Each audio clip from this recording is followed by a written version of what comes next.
chitanga tinokugamuchirai vadikani papulatifomu ino, tichingotenda kuti tese takava nesvondo rakanaka. Svondo rino da kufamba netopiki yekuti as a Christian tinosvika papi newari yedu. As Christians, do we worry about the circumstances that surround us, or do we worry about anything? Because shoko redu kuna Philippians 4 verse 6 rati rinoti, don't worry about anything. Saka sevatendi tinombopa here tinombowana here mukana wokuita wari, because shoko rati don't worry about anything, kureva chese chiro chatinofunga kuti chinotorwadza ichocho. Shoko riri kuti don't worry about anything, but in everything, nemukurwadza ikoko kwatiri kusangana nako, nemukuchema, nemukurakidza kuti zvinenge zviri kuramba ende apa hapabudike apa, through prayer and petition with thanksgiving, present your request to God. Tinopanzwisisa sei ipapa kuti vhesi inotishandira sei, not kuti patinonamata we just quote it, but do we live according to the word? Patinorinzwa torinzwisisa here, torarama sezvarataura, kuitira kuti tisazowana mukana wekuti tidhaute Mwari, kana kuti Mwari manonoka, kana kuti Mwari sei manyanyira izvi kwatiri. Yokontinya rikaindingoiwedzera ichikontinya ichiti, and the peace of God which surpasses all understanding will guard your heart and mind in Christ. Saka wiki ino ngatimbofambai newari, tiedze kubatsirana as Christians kuti are we supposed to worry? Are we supposed to entertain worry? Panguva yatinenge taakuda kusiti sevanhu tine nguva yatinobatikana, pfungwa dzinombotizira ikoko kufunga kuti wai tine mubvunzo watinawo, tiri supposed kuva nemubvunzo here kuti sei zviri kudai, kana kuti tinayo mhinduro kudhara yanzi through prayer and petition with thanksgiving, tichitotenda pamusoro pekurema kwazviri kuita nekurwadza kwazviri kuita. Ndokuprezenda kwatinofanira kuita, hatifanira kuprezenda pana Mwari kuti Mwari onai kuti shuwa ndakashungurudzika ende zviri kundishungurudza hazvisi kuita. Munhu wese chero ndikapinda muchechi, munhu wese anditoone fesi yangu, aiwa ndikushungurudzika.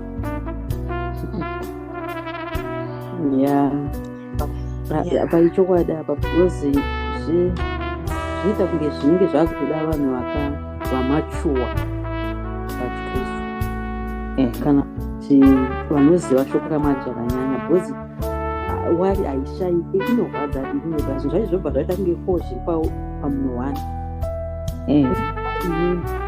Chino hachisi kuita ichi, hachisi kuita, vana vane ntsikanzwa dzakatodai, mwaamikiswa mubasa rakati hapana zvazenge mumba hamuna kana chikafu zvakuita unonyatsa kuti zviri kuita here. Asi tikazenga shoko raMwari kuna Romans chapter 8 inobva iti zvinhu zvese zvinongobatana kuti zvichiitike zvakanaka, but ukasaziva Mwari kuti shoko raMwari rinoti kudii, hai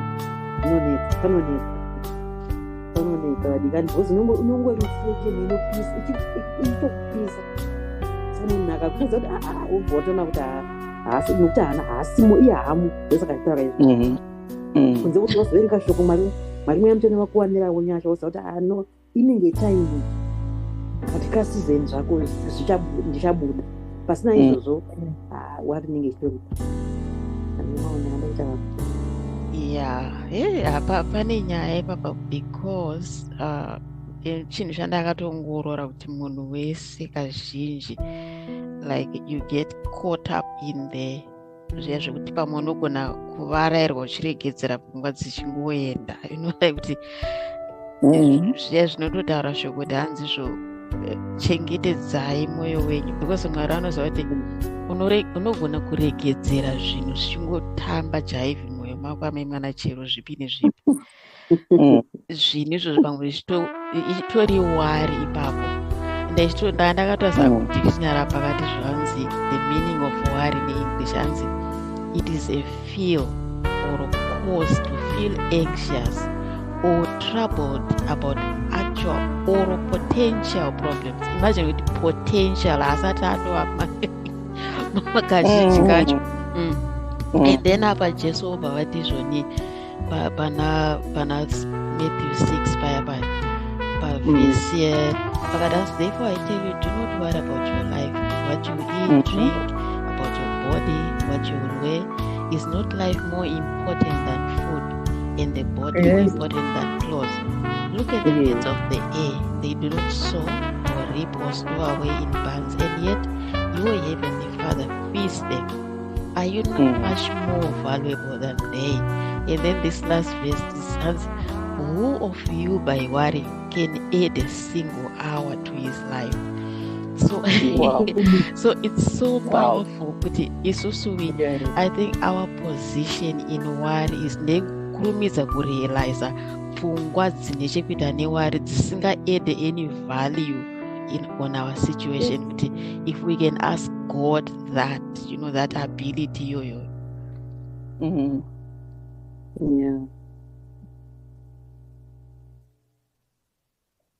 Yeah, that's very powerful. That's powerful. I was also just thinking about that one in verse 6, chapter 6 Matthew.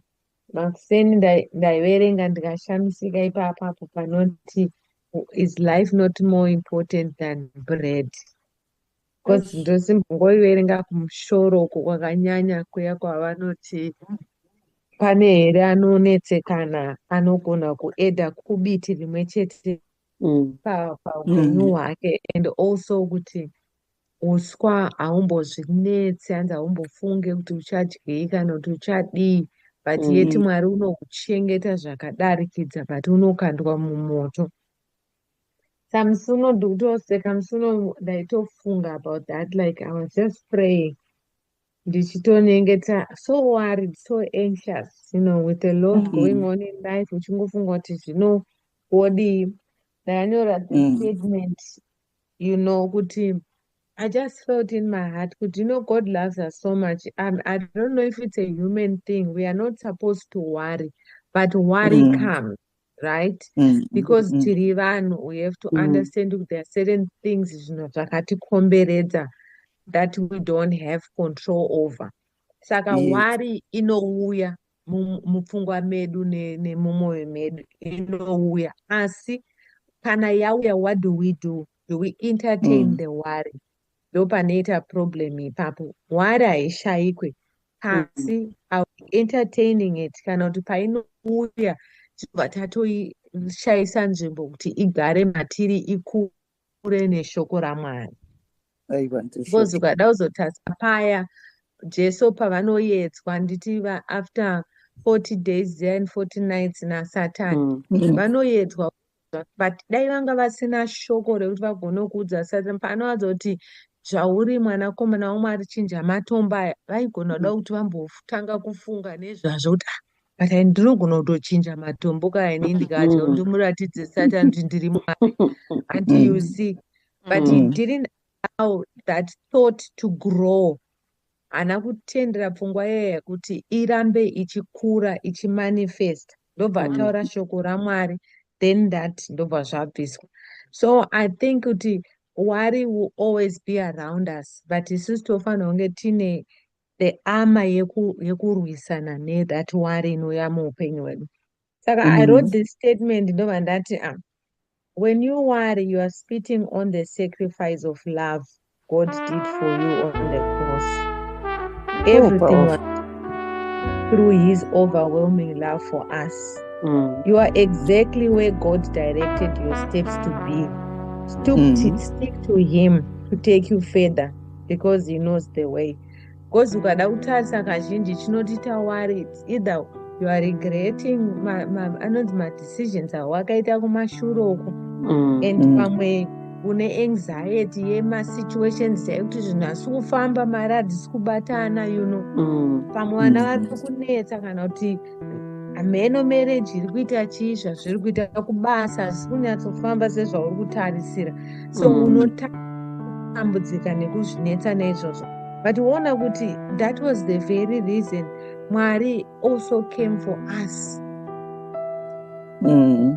Hakusisina, there's therefore no condemnation mune matira handiti zvoreva kuti zvakawanda zvetinofanira kudai taitoniwe zvino ndichapona here ndichaenda kudenga here look at those if we were worrying about that Mwari aigona kuti haiwa those I think you can zvatinoita wari nazvo zvinhu zvokuti yes zvinhu zvidiki zvokuti ukada kuzoenda kuna John Pipe unonzwa Mwari vachiti hanzi vanotenda mandiri, if you believe in me you are going to do greater works than this. Ende ukakumbira kwandiri in the name of Jesus zvese zvichaitwa kuitira kuti baba vangu vagozokudzwa. Ask anything in my name and I will do it. Saka unoti tina, I think that we are not armoring ourselves with the word of God kuitira kuti when that worry comes tine pekuiudza nekuti ibve muupenyu hwedu. Chichokwazvozvo tingadai tisingambonetseki taingoziva kuti haiwa zvinoita bizi manje but nyaya yekusaziva zvaita kana Jesu achakadzidzira kuti makasika nekusaziva magwaro ndochokwadi chacho. Exactly. Also makuseni ati ndaona there's this scripture iri kuna Chronicles inotaura zvokuti hanzi kana vanhu vangu vanodanwa nezita rangu vakazvininipisa. It's two Chronicles handiti kunana 20 koko like pane inozopfurira mberi ichiti hanzi then kana mukazonamata handiti munamato wese uchaitwa panzvimbo ino ndichaupindura. Chronicles anayo kana pane anenge aiwana angozoverenga zvake. Chronicles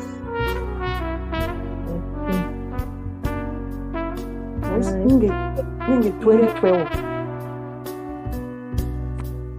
Chronicles 20 verse 12.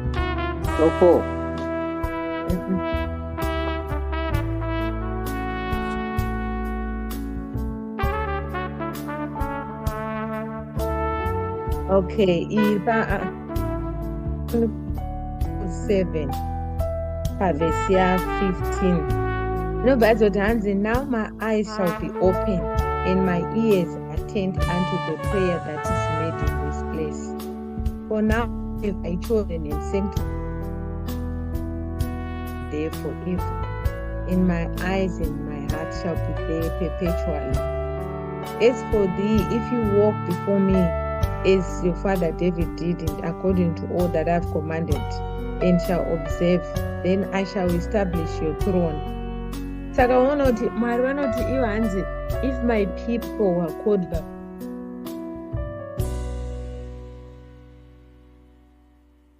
to hear them from heaven. So shoko iri kairi dakazo shoko iri there is a lot of promises and shoko raMwari rekuti tinofanira kuenda kwariri tinoritaura. Pane vamwe vanhu vanoshumira vai vachanzi pane inonzi rema word neinonzi chi hanzi spoken and written word. Hanzi spoken word vamwe vanoti hanzi spoken word shoko Mwari avaudza kwauri ndo rinoshanda. But lately I realized kuti this word iri ndo rinonzi Mwari vavanoti vanorishunirira. So it's not about sometimes the Lord giving you a scripture, because sometimes unogona kuverenga and then the scripture speaks to you. Unogona ngomuka une a scripture itori pamoyo wako Mwari varinga vachishumira newe. But maybe hauna that andinogona. Maybe hauna that yekuti unozoti Mwari has spoken to me. This Bible nekuzara kwaro, it's word spoken to us. Saka iro riri, this is my word most. This is my word and it is life in my bones. So I think it's a practice that we have to do, like we have to really practice speaking life in our lives through the word of God. Yeah. We have to kugara mushoko iri rikuita kushama kuya kunotaurwa naMwari ndakakuburitsai kubva kuEgypt. Open your mouth and I will fill it. Kuti vatizadze matiri like with his word, so that we always have something to say to every situation, and vatibatsire to believe, like the Holy Spirit just has to help us to believe. Nekana inini ndikuda kunyatsozvinzwisisa kuti unonyatsotenda sei, you know, kuti zvinhu shoko iroro riri kushandire, because there seems to be some type of belief and trust that you must have. I don't know the extent or how it must be. I need to know that believing and trusting. Ndikataura shoko irori, it becomes literal. Rinobva raitika muupenyu hwangu. So I guess it's a process that you have to continuously learn and practice. Yeah. Yeah, plus ndakaona kuti warika I think it's a spiritual thing pakuti izvoni ukatanga kuita wari, so if you notice zvinoexaggeratwa in a way yekuti hakuna akamboitirwa zvakadaro. I remember kudhara ndainetseka sereki because ndakanonoka kuroorwa. So that week that month ndainyatsoshuphika pamwoyo pangu kuti sei Mwari asiri kundinzwa, munase kuti hameno whatever, something is wrong with me. Tazoenda kuhome cell manhere wayo, vamwe maibva vasumuka ndobva vatizvo indira kumbiro munamati vadikani, mwana womukomanera achinzi akaklina imba yese, akaba hanzi akuita zvekuputa mbanje, akatora maleptop, akatora chipo, zvese akanotengesa. Ndakabatikana ndikati this is nothing zvandichema. Amaya mwana wakazvara, like how can it be? So wari inoexaggerate, inomagnify zvezvokuti mundozotsvaga kuti saka Mwari vari papa. Yes, so I think it's a big sin chaiyo chakuti tinoita zvedu, we go through that, but hazvimbofadza Mwari because tetakuisa Mwari somewhere under the table. Hameno kuti pai. Imagine the way havangazvikwanise izvi. Yeah, I think ataura ndohombe kuti the moment yatinenge tawara tatoreva kuti Mwari hamuzvigoni, ipapo ndapanzwisisa panofanira kuti izarukirwe, because kana uchibhilivha kuti Mwari ndibaba vangu ende zvese vanotigonera, we should trust him 100% wholeheartedly, kuziva kuti no matter ichocho chacho how big the request is, anotoigona iyo yatikufunga nepfungwa dzedu kuti ndikuda before ndawara. Ipapo I think process iyo yekutanga kuti ndobhilivha here kana kuti ndoita wari pa2 ipapo ndopatinofanira kunyanya kuita workout with kuti ndotenda here kuti baba munochigona kana kuti izvi hazvigoneki. Saka Mwari zvinenge zvavaingotaka paya kuna Hebrews chapter 11 verse 6 kuti izvoni hakuna munhu anoziva kwandiri kana asingatendi, zvekuti paunenge watitaka kwake watokadza kuti baba havana chavanogona iwo kuti saka haukwanisi kundifadza bhozi hausi kutenda kuti zvinhu zvako zvese zvinzodi ndozvizoda.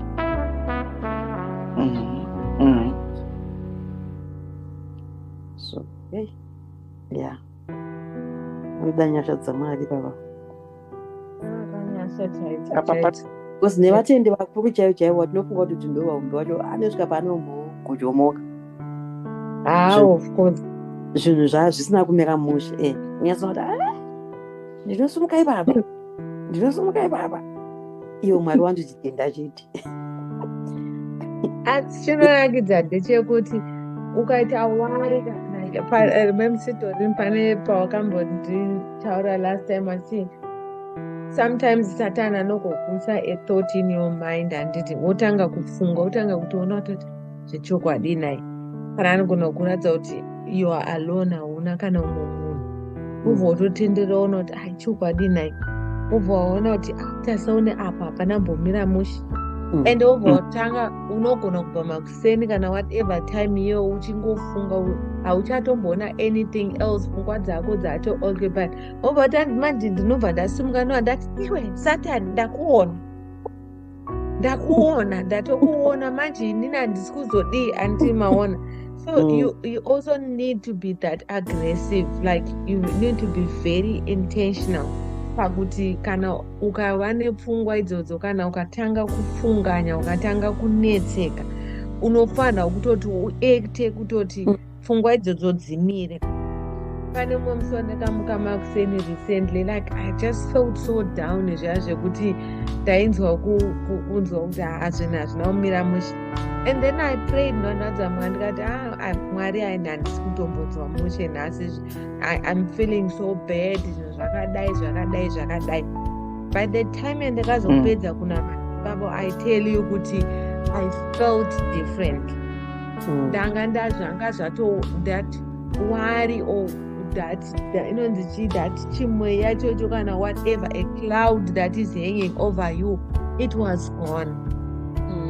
Ndakatozoswera ndatonaka ndatoright ndatodii. Saka ndezvozvo kuti like we just have to be so intentional shoko raMwari. Kwazoenda back kuna Psalms, ndikuerenga kuna Psalms, unoona vanoramba vachimbonyanya kutaura nezvekuimba munashe and not forgetting mabasa makuru akaitwa naMwari. Ukaona like Psalms 78 pane pavanoti hanzi musaviga zvakaitwa naMwari kuvana venyu. Andinokonzwa vaudzei mabasa makuru akaitwa naMwari. Hanzi kuitira kuti vagozoseta their hope in God and not forget the works of God. Saka tikasaramba tichingozvireminder nekunaka kwaMwari, even zvinhu zvekufunga chene zvinondaitofunga ndikati I think vanhu vaive maaquarium, vaive vane maaquarium square vakatoona inonzi idea yavo vakaiona from the Red Sea when it was parted. Because I'm sure when the Red Sea was parted, vana veIsrael vachifamba vachitobata mvura madziro, so vaitoona ndofunga mashaki mumvura imomo, mashaki atiedza kuda kubuda kudai, but they couldn't because there was a war and they were seeing fish, everything under the sea, vachizviona nepawo yemvura iyayi. Saka I think maquarium aya vakatokopa zvakabva mubhaibheri vakaona kuti that is what the Israelites were seeing. So how come we forget about that kana tichitaura kunaka kwaMwari kuti Mwari you did this, because that is also part of our testimony. We can say if you could do that, how can you not do kundipa chingwa ndine nzara mumba? How can you not give me mari yezvakati? How can you not cover that for me if you could do such wondrous work? Saka I think inyaya yekuti mfungo yedu inofanira kuramba ichingorovedzererwa pashoko raMwari nekungoziva kunaka. Let's know more about kunaka kwaMwari than varoyi, simba revaroyi, kana kuti kumusha kwedu kunoitwa zvakati, kana kuti wakadii. Let's magnify the name of God more than our situations. Mwari vakatiponesa kudaro tinochikunda chigemu chacho. Mwenyaya ndeyekuti kuramba tichitaura zvinhu nokuti hatina tine zvatakaitirwa naMwari handiti. Saka izvo takamba timboti asamboita chine ichichwa, saka mukazotadzai hazviti tinotozvikona. Tikamba I think zvinotibatsira. I think vhesi iri kuna Revelations yekuti vakamukunda neropa regwayana nekupupura kwemiromo yavo. Use our mouth more. Muromo yedu iyi ngaidzidze kutaura kuti ndakaitirwei. Kozi kutya kuva kutaura matestimony kuti varoyi vakagwa testimony chiombe vakadai. Kana muchechi utori yavasina, but that's how we overcome. Because the more you are to testify, like zvamamutaura about my aquarium kuti I think vakaimagina kuti Red Sea yakapatwa sei. So if you fill your mind, ukazadza mind yako nekuti Mwari vakaita tremendous work basa rekuti hazvisananguriki ravakamboita before. Is this chiri pamberi pangu? Uchatoona kuti chauri kunetseka na just a small thing. Saka kugara mushoko. Ndizvozvo.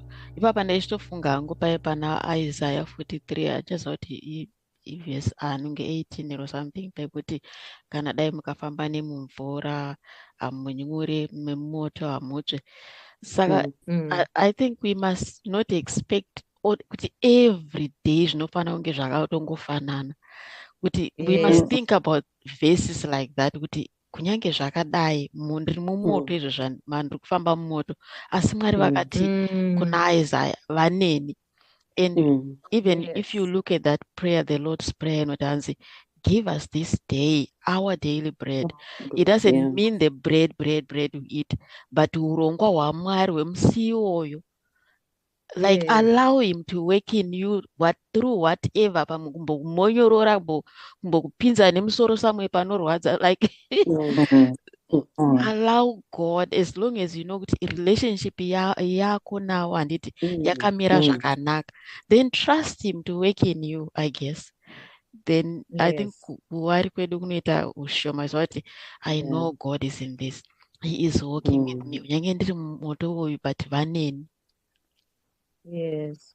That's very powerful, knowing kuti madambudziko tinawo anouya anenge aripo. Worries are there, or things that cause us to worry are there. But Isaiah 43 are not. That's very powerful. Anyway, nguva yedu yadyana vadikani. I'm just gonna close neprayer. Baba tinokutenda enzwai vadikani, saka tagumira panapa. I hope kuti pamuchanzwa this podcast muchaitirwa zvakanaka, mucharapwa uye muchadzoreredzwa kana pane vanga vapererwa. Simbiswai neshoko iri. Saka Baba tinokutendai manheru ano matitendera nguva ino kusheya pakati pedu muchitirangaridza shoko renyu kuti tisanetseke, tisaite wari, nekuti munesu nguva dzose. Makataura nemuromo wenyu mukati tarirai ndinemi nguva dzose.